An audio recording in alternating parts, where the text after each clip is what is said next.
कैकेयी मैया के रूप पर मुग्ध होकर जब उनके पिता कैकेयी नरेश जी विवाह प्रस्ताव रखा तो उन्होंने कह दिया कि मैं अपनी बेटी को पटरानी बना करके ही कहीं भेजना चाहता हूं और वो किसी के अधीन रहे, मैं ये पसंद नहीं करता। और आपकी पहले ही बड़ी महारानी है, उनसे ही उत्पन्न बेटे को भी राजगद्दी दोगे। मैं चाहता हूँ मेरी बेटी के ही बेटे को राजगद्दी दी जाए। और दशरथ महाराज इतने मुग्ध होते गए थे स्वरूप पर कैकेयी मैया के कि उन्होंने स्वीकृति दे दी। हम वचन देते हैं विवाह कर दो, पटरानी बना के रखेंगे। और ये भी वचन देते हैं इसी से जो बेटा उत्पन्न होगा उसी को राजगद्दी देंगे। कहा महाराज लिखा पढ़ी हो जाए, आजकल जैसे होती ना ऐसे ही लिखा पढ़ी हुई बाकायदा। और उसमें 2 गवाह हस्ताक्षर करवाए गए। दशरथ जी के तो कराए गए, उनके मंत्री मित्र सारथी सुमंत्र जी के, गुरुदेव वशिष्ठ जी के भी कराए गए। और जब इन लोगों ने हस्ताक्षर कर दिया तब विवाह हुआ। और मंत्रा को लोग सोचते हैं कि ये दासी थी, दासी नहीं थी जी, कैकेयी मैया की चचेरी बहन थी। पर कुरूप और कुबड़ी होने के कारण किसी राज्य वंश के राजकुमार ने विवाह नहीं किया। पिता ने पूछा, बेटी हम तुम्हारा विवाह किसी पराक्रमी योद्धा अच्छे क्षत्रिय के साथ कर दें? उसने साफ मना कर दिया, मैं राजकुमारी हूं, विवाह करूंगी तो राजकुमार के साथ करूंगी, नहीं तो मैं ऐसे ही रहूंगी। कैकेयी का विवाह होने लगा जब तो बहुत प्रेम था कैकेयी से, इसको साथ में दासी के रूप में भेज दिया। और भेजते हुए कहा कि देखो तुम ध्यान रखना, ये बहुत भोली भाली है, कहीं ऐसा ना हो दशरथ जी के प्रेम की बातों में आ जाएं और बड़ी महारानी के बेटे को राजगद्दी स्वीकार कर लें। और यही मंत्रा को आम को राज तिलक कैसे हो रहा है। आई है भागी हुई और कहा, अरे तुम्हें अपने सुहाग के बल पर कुछ होश नहीं रहता? कोई भी दासी ऐसे शब्द महारानी से नहीं बोल सकती जैसा बोल रही। कहा, पति के साथ में तुम्हें पलंग तोड़ना ही अच्छा लगता है, तुम महाराज के कपट की बात को नहीं समझ पाती। कौशल्या तुमसे चिढ़ती है क्योंकि महाराज सबसे ज्यादा तुमसे प्रेम करते हैं और उन्होंने अपने पक्ष में करके अपने बेटे को राज तिलक निश्चित कर लिया है। और ये बात सुनते ही आनंद में मग्न हो गए कैकेयी। दशरथ जी जो जानते थे ना कि बहुत खुश हो जाएंगे, वो रूप देखना चाहते थे, वो रूप मंत्रा को पहले देखने को मिल गया। मंत्रा तो मुंह देखती रह गई। कैकेयी ने कहा, राम ही तिलक जो साची हो काली, राम तिलक जो साचे हो काली, तो ही करम सखी पुतरी काली, तो ही करम पुतरी काली। अगर सचमुच कल राम का राज तिलक है तो ये सखी बता, तू जो भी कहे तेरे आंखों के सामने उपस्थित कर दूं, जो चाहे मांग, क्या चाहती है। तो मुंह देखने लगे। मैं तो सोचती थी कि ये राम को राज तिलक सुन करके दुखी हो जाएगी कि बेटे को राज तिलक क्यों नहीं हो रहा। और ये तो कह रही तू जो मांगे मैं तुरंत उपलब्ध करा दूं, बोल तुझे क्या चाहिए। दम दंग रह गई, मुंह देखती रह गई नारायण। और ये स्थिति हो गई जी कैकेयी मैया को देखकर मंत्रा की। मंत्रा ने फिर कहा, अरे तुम्हें क्या हो गया है? तुम कपट चतुरता नहीं देख रही महाराज की? राम को राज तिलक अगर हो गया तो आपको विपत्ति का बीज हो गया और जिंदगी भर सेवा करोगे सौत की तो यहाँ रहने को मिलेगा। और भरत को तो तुम्हारे जेल खाने में डाल दिया जाए। सुन करके गुस्से में भर करके कैकेयी ने कहा, अरे मंत्रा तेरे को हो क्या गया है? तो हमारे घर में भेद पैदा करनी चाहती है, हाँ तो घर फोड़ना चाहती है, हमारा विरोध पैदा करना चाहती है। आज के बाद अगर तूने ऐसी बात दोबारा मुंह से निकाली तो तेरी जीभ निकाल लूंगी पकड़ कर। इतना बोलने के बाद मंत्रा की हिम्मत नहीं थी, डर गई। कहीं ये बात महारानी महाराज से अगर बता दें तो हम राष्ट्रद्रोही घोषित कर दिए जाएंगी और हमेशा जेल में पड़ी सड़ेंगी, या तो मृत्युदंड भी हो जाएगा। हिम्मत बिल्कुल नहीं रह गई थी कुछ बोलने की। परंतु कैकेयी मैया बोलते बोलते ये बोल गई कि राम सबको बहुत प्रिय है, मुझे भी बहुत प्रिय है, और मैंने राम की प्रेम की परीक्षा लेकर के देखी है। जितना मुझसे प्रेम करते हैं उतना तो अपनी माता कौशल्या से भी प्रेम नहीं करते। मुंह पर करई सने विषय की मैं करी प्रीति परीक्षा देखी। और ये बड़ी चतुर थी। तुलसीदास जी महाराज ने थोड़ा इसको कड़े शब्द बोले, मंदमती का दासी के कई के, ऐसे शब्द बोले। परंतु अगर मंद बुद्धि हो कोई तो क्या रात भर में राज तिलक को वनवास में कोई बदल सकता है? बोलो जी, कम दिमाग वाला कोई क्या राज तिलक को रात भर में वनवास में बदल सकता है? ये कितनी तेज बुद्धि की है आप समझ सकते हो। इस बात को पकड़ लिया कि मैं करी प्रीति परीक्षा देखी, मैंने प्रेम की परीक्षा लेकर के देखा है राम जी की, मुझसे सबसे ज्यादा प्रेम करते हैं। ये सोचने लगी इसका मतलब है कि कभी राम जी के प्रेम पर शंका हो गई होगी कि मेरे से कितना प्रेम करते हैं, तभी तो परीक्षा ली। अगर मन में शंका न होती राम प्रेम के प्रति तो परीक्षा लेने की जरूरत ही क्या पड़ती। इसका मतलब है कि राम प्रेम करते हैं कि नहीं, इस पर कैकेयी के मन में कहीं ना कहीं कोई संदेह है, बस उसी का लाभ उठा लिया। कैकेयी मैया ने पूछा, तू बोलते क्यों नहीं, चुप क्यों, बोल। तू कहा क्या बोलूं महारानी, मेरे पास दूसरी जीभ थोड़ी है। आपने मेरे को धरे मोर घर फोरी ना हो, मेरा नाम घर फोरी रख दिया है। अब का कहा जीव करी दूजी, एक ही बार आस सब पूजी, एक ही बार में सारी आशा पूरी हो गई है। अब कोई दूसरी जीव थोड़ी है कि मैं आपसे बोलूं, आप तो मेरी जीभ खींचने की बात कर रही हो। कहा मंत्रा, काने खोटे कुबरे कुचिल कुटिल कुचाली। मैं जान गई दुनिया में जितने भी काने खोटे कुबड़े होते हैं ना, वो बड़े कुशाली होते हैं। और उसमें भी तू दासी, एक तो स्त्री, ती विशेष पुनि चेर कही भरत मातु मुस्कान। ये मुस्कुरा दी भरत मातु। यहाँ भरत मातु क्यों कहा?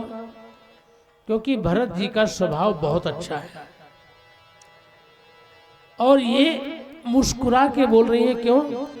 कभी मैंने कड़ा शब्द जिंदगी में इसको आज तक नहीं बोला है और आज इतना कड़ा शब्द बोल दिया, इसको बहुत बुरा लग गया होगा, इसलिए मुस्कुरा करके बोली।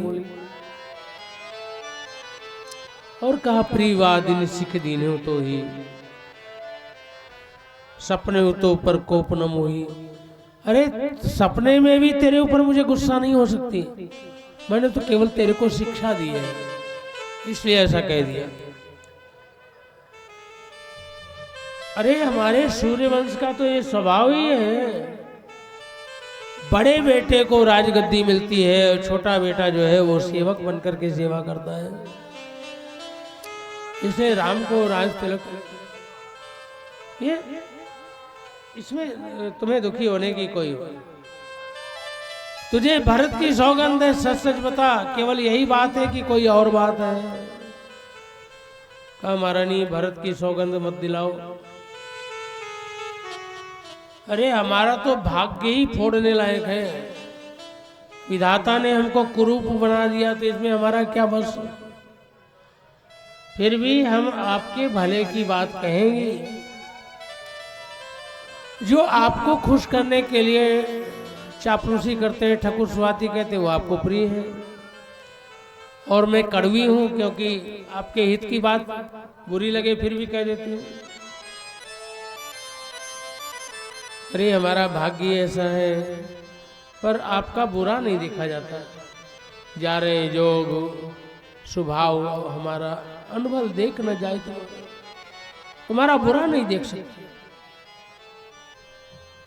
फिर प्रेम से पूछ लगे, अरे बैठ तो बैठ, वो बात क्या है। जैसे हिरणी को गीत संगीत से शिकारी मुग्ध करे, ऐसे ये जो है कैकेयी मैया को अपनी बातों में लगा। महारानी बिल्कुल आप ठीक कहते हैं। राम सबसे प्रेम करते हैं, आपसे भी प्रेम करते हैं, आप भी प्रेम करती हैं राम से। पर महारानी समय बदलते देर नहीं लगती। समय जब बदलता है ना तो प्रेमी भी शत्रु हो जाते हैं। देखो वही सूरज कमल के फूल कीचड़ में खिलाता है, पर जब जल सूख जाता है तो वही उसको जला भी डालता है। कमल को सूरज सुखा भी देता है। ऐसे ही आज जो प्रेमी है, कल प्रेमी रहे कि न रहे कोई ठिकाना नहीं। आप पति के स्वभाव को देखकर हमारे वश में है ये सोच करके कुछ और नहीं सोचते। पर आपका विशेष प्रेम महाराज का ये सौतों को अच्छा नहीं लगता है।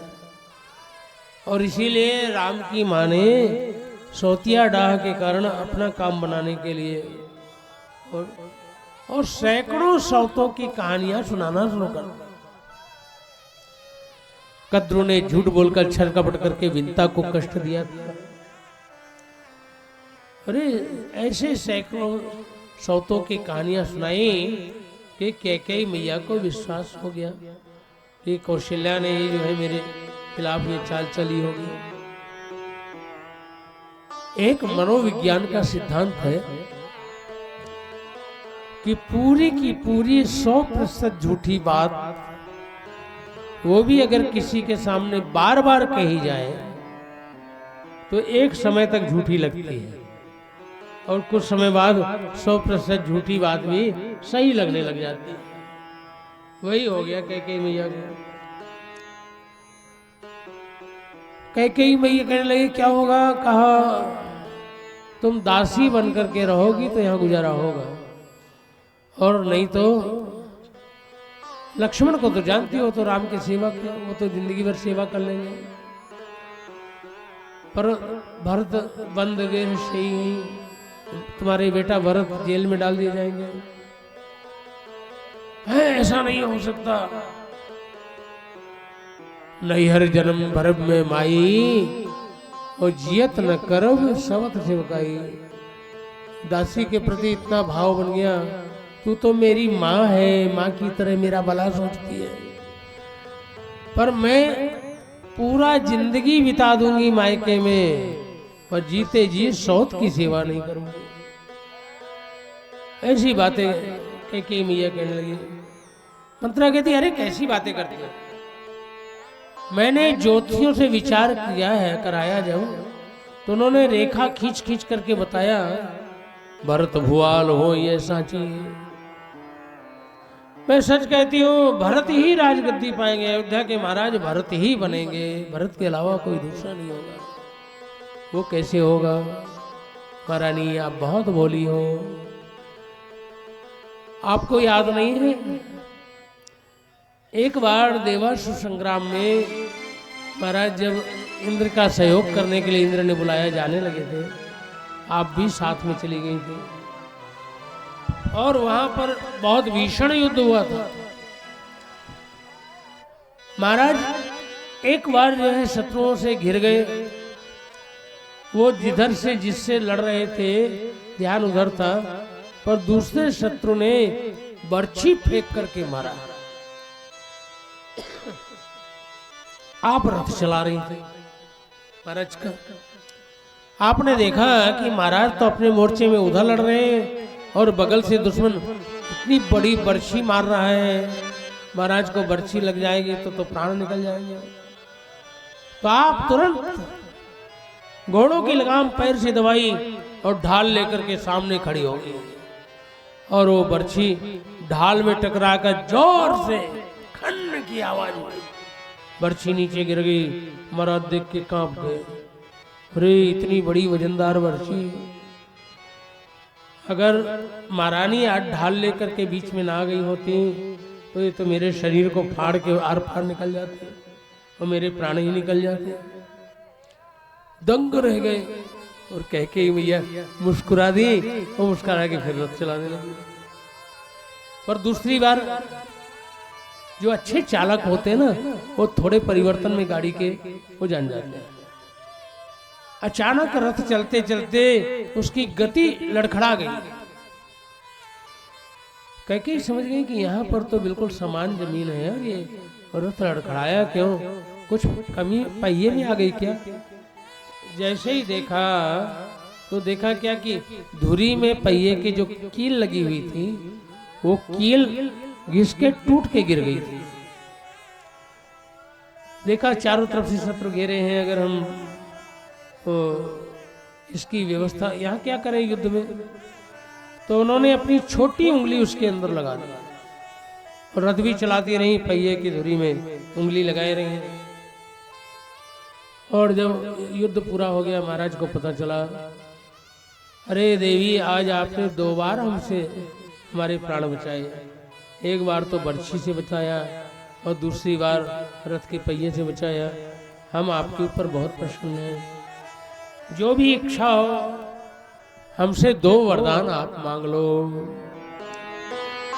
कैकेयी मैया कहने लगी, महाराज आप इतना प्रेम करते हो, अयोध्या में किसी प्रकार की मुझे कोई कमी ही नहीं है, इसलिए मैं क्या मांगू आपसे, कोई कमी हो तब तो मांगू, कमी है ही नहीं।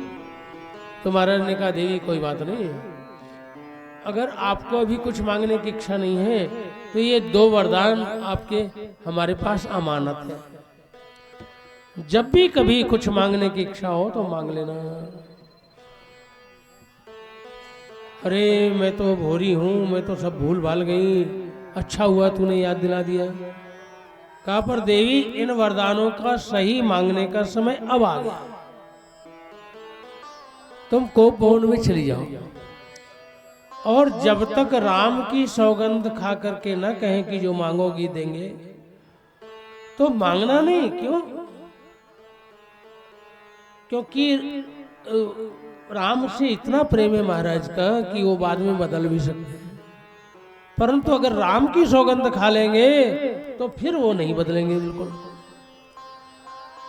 और मंत्रा ने सिखा पढ़ा कर भेज दिया और ये भी सिखा दिया, देखो समझ होश से मांगना। पहले वरदान में भरत को राज तिलक मांग लेना, बाद में राम को वनवास मांगना।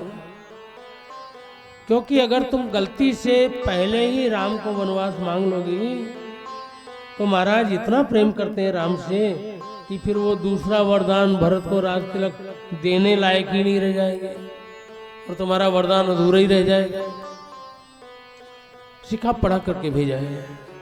और महाराज तो बड़ी प्रसन्नता से शाम को आए, सांझ समय सानंद नृप खूब आनंद में भरे हुए प्रवेश किए। और जैसे ही सुना है कैकेयी मैया को भवन में है, और इतने डर गए कि आगे कदम नहीं बढ़ रहे। कोई साधारण राजा नहीं थे। सुरपति बसाई बाहुबल जाके, सुरपति बसाई बाहुबल जाके, नरपति सकल राहे रुख ताके, नरपति सकल राहे रुख ताके, सो सुनी पिय ऋष गयऊ सुखाई, सो सुनी पिय ऋष गयऊ सुखाई,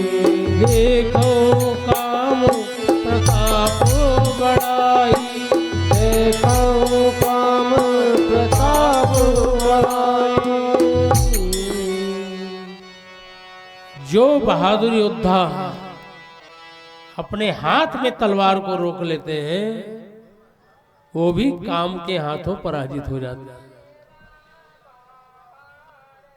जिसके बल पर इंद्रलोक में इंद्र निश्चिंत रहता था कि कभी अगर कोई विपत्ति पड़ी तो महाराज दशरथ हमारा सहयोग कर देंगे। भूमंडल के सारे राजे महाराजे दशरथ जी की इच्छा जान के काम करते थे, जिससे खुश बने रहे हमारे ऊपर में से। और वो पत्नी को भवन में सुन करके एकदम भयभीत हो गए। नारायण आए हैं कैकेयी के भवन में, कोप भवन में जब पहुंचे, सोचते हैं कि कैकेयी ये भी कोई प्रेम बढ़ाने वाला कोई कार्य करेगा, इसलिए आके बड़े प्यार से हाथ रख करके पूछते हैं शरीर में, प्राण प्रिय कही है तू रिश्तनी, हे प्राण प्रिया आज इतना नाराज क्यों हो गई हो? हाथ हटा दिया। पता है महाराज की 60,000 साल से ज्यादा उम्र था, परंतु शब्द कैसे कैसे बोल रहे हैं। देखो जी, कोई नवविवाहिता पत्नी से नवयुवक ऐसे शब्द बोले तो अच्छा लगता है, परंतु बहुत बूढ़ी पत्नी हो और बूढ़ा पति हो बहुत ज्यादा, वो ऐसे शब्द बोले तो बोलो हंसी का पात्र है कि नहीं? एक बार नहीं, बार बार बार बार कह रहा हूं, सुमुखी सुलोचनी पिक वचनी, कारण मोहि सुनाओ गजगामिनी निज को कर। हे सुंदर मुख वाली, हे कोयल के समान मधुर कूकने वाली, बोलने वाली, हे सुंदर नेत्रों वाली, हे हाथी की तरह मत वाली चाल से चलने वाली, तुम्हारे दुख का कारण क्या है, शोक का कारण क्या है? और देखो, हे प्राण प्रिया, तेरा बुरा किसने किया?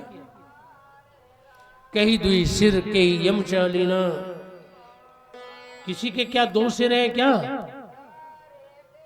कि वो सोचता हो कि महाराज अगर हमारा गला काट भी देंगे तो एक सिर तो जिंदा बना ही रहूंगा। महारानी बोलो, कहू कई रंग कई करो नरेशु, कहू कई नृपति निकाशो देशु, सकऊ तोर अरि अमरऊ मारी, काह कीट वपुरे नर नारी। जरा शब्द विचार करो, जो धर्मनिष्ठ राजा है, प्रजा को पुत्र की तरह पालन करता है, वो काम के अधीन होकर कैसे शब्द बोल रहा है?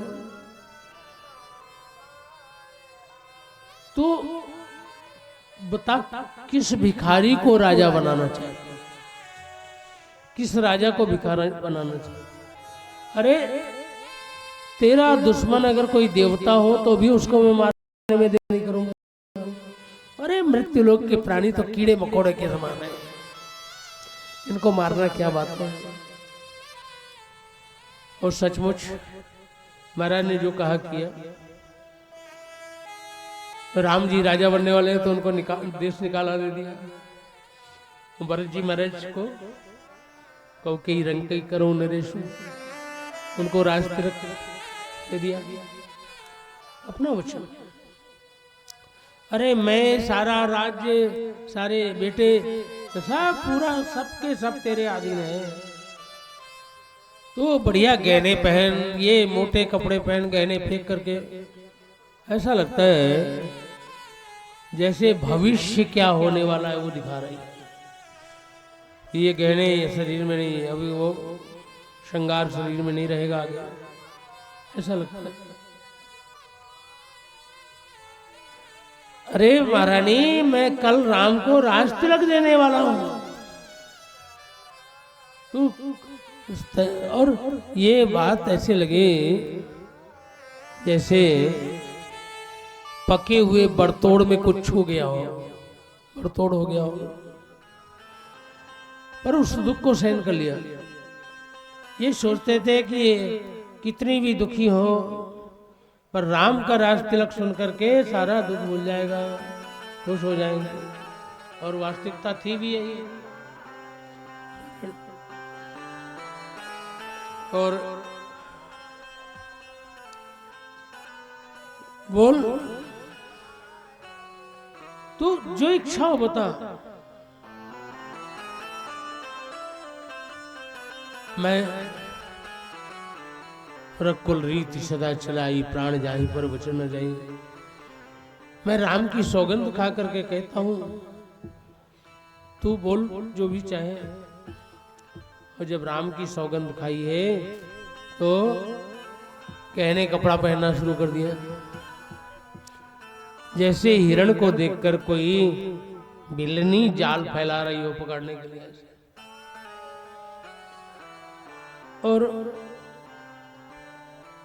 कैकेयी मैया कहने लगी, पहला वरदान देखो बिल्कुल साफ शब्दों में बेहिचक मांग लिया और महाराज दशरथ ने तुरंत दे दिया।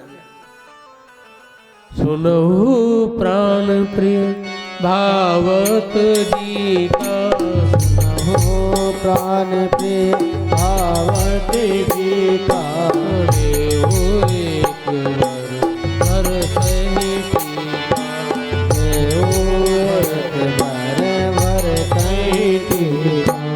और दूसरा वरदान मांगने में कितना संकोच है। मांगने में इसमें कोई संकोच नहीं हुआ, तुरंत मांग लिया। पर दूसरे में गिड़गिड़ा रही है, हाथ जोड़ के प्रार्थना कर रही है, क्योंकि जानती है ये वरदान मिलना मुश्किल है।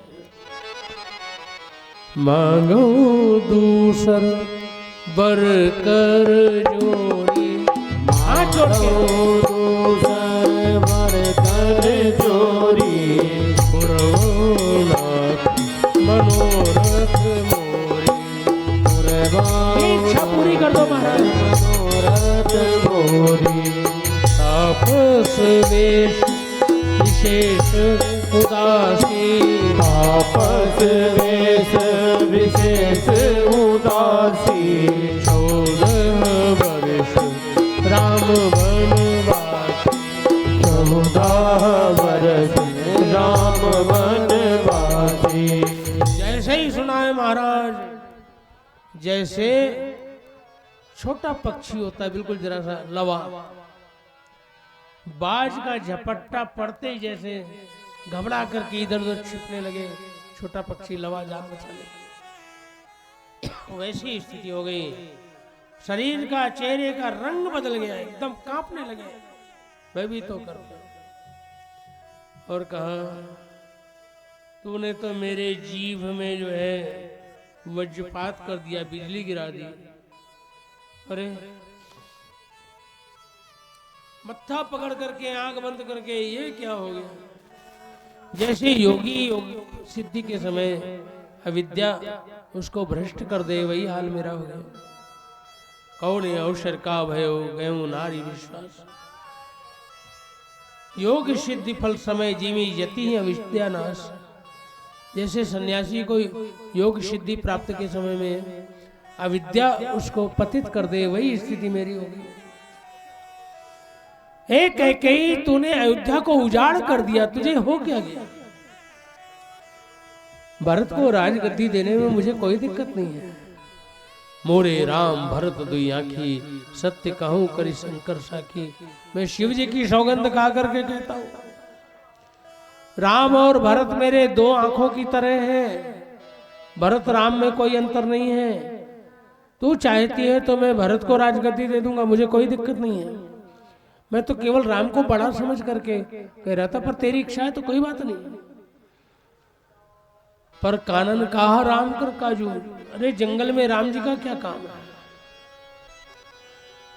और गुस्से में कैकेयी मैया बोलती, हे महाराज, अबला स्त्री की तरह रो नहीं, मैं कैकेयी राजकुमारी हूं। और क्या समझते थे कि वरदान देने को कह दोगे कुछ चना चबेना मांग लेंगे। भुखमरे परिवार के हैं, क्या खाने पीने को नहीं? महाराज, राजकुमारी राज्य से छोटा कुछ मांग नहीं सकती, इसीलिए मैंने मांगा। और देने के लिए कह करके अब बदल रहे हो? अभी तो बड़ा कह रहे थे सूर्यवंश ऐसा, सूर्यवंश ऐसा, और जैसे तलवार गुस्से से भरी हुई। महाराज, एक बात मेरी ध्यान देना, मैं कहा करता हूं आजकल की जो स्थितियां हैं ना, आजकल लोग धन संपत्ति देखकर विवाह करते हैं, रूप देखकर विवाह करते हैं। पर दशरथ जी महाराज के जीवन से सीख लेना चाहिए,